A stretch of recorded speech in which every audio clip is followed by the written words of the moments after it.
নাহিদ রানার ঝড়ো গতির বোলিংয়ে টানা দ্বিতীয় জয় পেয়েছে রংপুর। এই জয়ের মাধ্যমে পয়েন্ট টেবিলের শীর্ষে উঠে গিয়েছে তারা। বাংলাদেশ প্রিমিয়ার লিগ বিপিএল এর দিনের দ্বিতীয় ম্যাচে সিলেট স্ট্রাইকার্সকে 34 রানে হারিয়েছে রংপুর রাইডার্স। ম্যাচে রংপুরের হয়ে ব্যাট হাতে দুর্দান্ত খেলেন ইফতেখার আহমেদ, নুরুল হাসান সোহানেরা।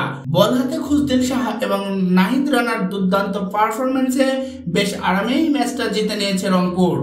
এর আগে মিরপুর শেরে বাংলা জাতীয় ক্রিকেট স্টেডিয়ামে টসে জিতে ব্যাট করার সিদ্ধান্ত নেয় রংপুর রাইডার্স। শুরুতেই ব্যাটিং এর শুরুটা খুব ভালো হয়নি রংপুরের। দলেও মাত্র 28 রানের মাথায় শীর্ষ 3 ব্যাটারকে হারায় রংপুর। পাওয়ার প্লের 6 ওভারে 3 উইকেট হারিয়ে 31 রান তোলে রংপুর।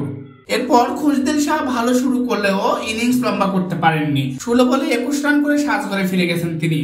এরপর দলের হাল ধরেছেন ইফতেখার আহমেদ ও অধিনায়ক নুরুল হাসান সোহান। ইফতেখার রেস হয়ে আগালেও সোহান ছিলেন চরম মারমুখে।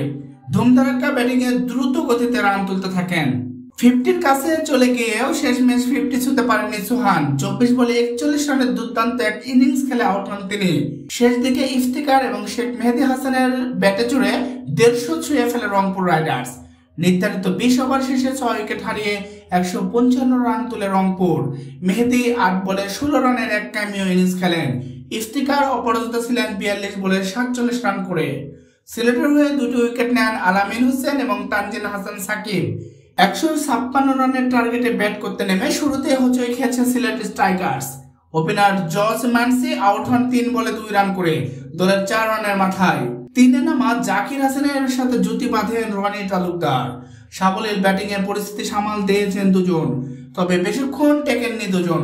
12 বলে 18 রান করে দলের 37 রানের মাথায় আউট হয়েছেন জাকির। 4-এ নেমে পল স্টার্লিং আউট হন 5 বলে 6 রান করে। পাওয়ার প্লের 6 ওভারে 3 উইকেট হারিয়ে 48 রান তুলে রংপুর। এক প্রান্তে আগলে রেখে খেলে যাচ্ছিলেন রনি তালুকদার। খুব বেশি আগ্রাসী ছিলেন না তিনি। 5-এ নামা জাকির আলী অনেকও ঢুকেছেন।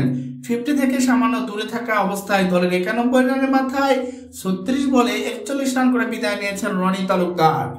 জাকির সুবিধা করতে পারেননি একদমই। 33 বল মোকাবেলায় মাত্র 24 রানের ইনিংস খেলেন তিনি। অধিনায়ক আরিফুল হক মেরেছেন গোল্ডেন ডাক। 99 রানের মধ্যে 6 উইকেট হারিয়ে খাদের কিনারায় চলে যায় সিলেট। আর সেই কিনারা থেকে আর বের হতে পারেনি সিলেট। শেষ পর্যন্ত 20 ওভার খেলে 9 উইকেট হারিয়ে 121 রান তুলেছে সিলেট স্ট্রাইকার। রংপুর পেয়েছে 34 রানের এক জয়। রংপুরের হয়ে 4 উইকেট শিকার করেছেন নাহিদ রানা। এছাড়া 2টি করে উইকেট তোলেন খুশদিল শাহ এবং মোহাম্মদ সাইফুদ্দিন। একটি উইকেট নেন কামরুল ইসলাম রাব্বি। 4 উইকেট নিয়ে Nahid Rana man of the match নির্বাচিত হয়েছেন।